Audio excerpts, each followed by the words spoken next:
Assalomu alaykum. Ushbu video darsligimizda sizlarga Timet Pro ilovasida patronaj hamshiralari qay tartibda ishlashlarini ko'rsatib tushuntirib beraman. Hamshiralar ilovaga kirishlaridan oldin albatta tizimning o'zida hamshira uchun profil, ya'ni akkaunt ochilgan bo'lishi kerak. Shundan so'ng ilovaga PinFel raqamlari orqali kiriladi. Demak, ilovaga ro'yxatdan o'tib kirganimizdan so'ng pastda 3 ta tugma bo'limlari mavjud bo'lib, amaliyotchi hamshira reja qilib tashlab bergan bemorlarni ko'rish va ko'rigini boshlash uchun o'rtadagi tugma ustiga bosamiz. Bu bo'limda bugun ko'rikni o'tkazishingiz kerak bo'lgan barcha bemorlar ro'yxati ko'rinib turadi va bemorlar ism-shariflari oldida ko'rik kutilmoqda holatda yozilib turadi. Ko'rikni boshlash uchun bemor ustiga bosamiz. Ko'rik kutilmoqda oynasi ochiladi. Pastda boshlash va bekor qilish tugmalari mavjud.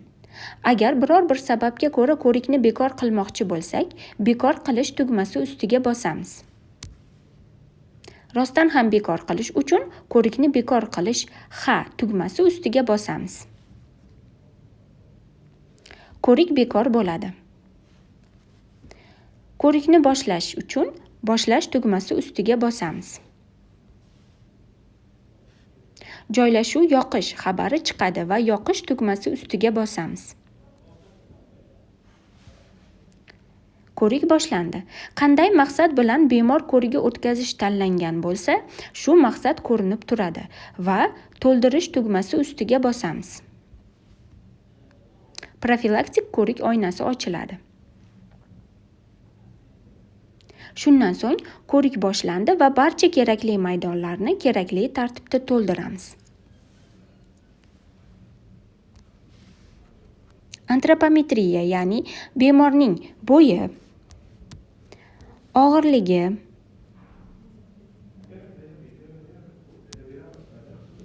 bel atrofi, salomatlik kundaligi maydonlarini to'ldiramiz. Bemorning harorati, qon bosimi,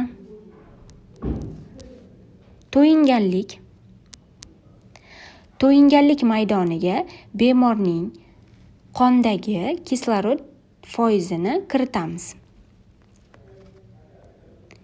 Shikoyatlar va tavsiyalar maydonlarini ham to'ldirib qo'yamiz.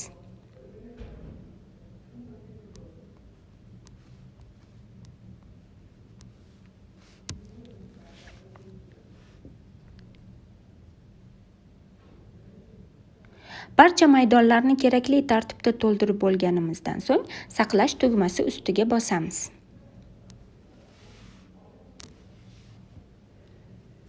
Ko'rik saqlandi va holati to'ldirilgan holatga o'tadi. Ko'rikni yakunlash uchun pastda joylashgan yakunlash tugmasi ustiga bosamiz. Ko'rigimiz o'tkazilgan holatga o'tadi. Ushbu joyda o'tkazilgan sana va soatlari ham ko'rinib turadi. Barcha yakunlangan ko'riklar yuqorida tarix bo'limiga tushadi va bu yerda barcha o'tkazilgan ko'riklar hamda bekor qilingan ko'riklarni ro'yxatini ko'rishimiz mumkin.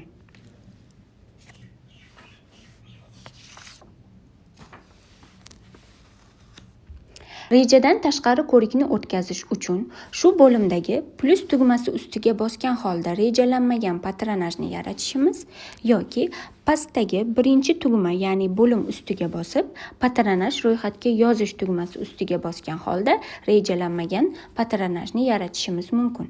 Buning uchun birinchi bo'lib bemorning hujjati bo'yicha yoki bazada mavjud, ya'ni brigadangizga qarashli bemorni ism-sharifini yozgan holda ham qidirib topishimiz mumkin. Hujjati bo'yicha qidirganimizda kerakli hujjat turini tanlaymiz. Bu yerda pasport, ID karta, MedID, JSHR hamda tug'ilganlik haqidagi guvohnomadan tanlab qidirishimiz mumkin. Kerakli hujjat turini tanlaganimizdan so'ng raqamlarini kiritamiz.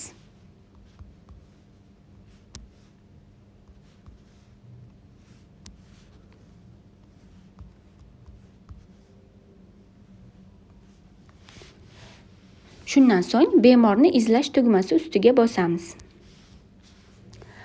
Pasta qidiruv natijasi ko'rsatadi. Kerakli bemor topilgandan so'ng bemorning ustiga bosamiz.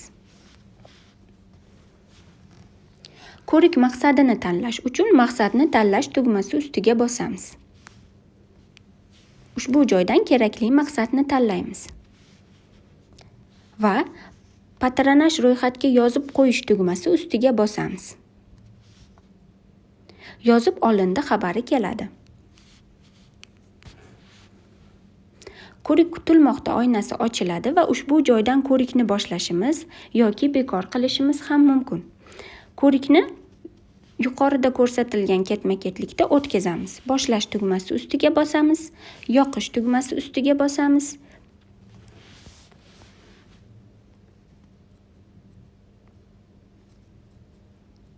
Kerakli maqsadni to'ldirish uchun to'ldirish tugmasi ustiga bosamiz. Profilaktik ko'rik oynasi ochiladi va bu yerdagi maydonlarni kerakli tartibda to'ldiramiz.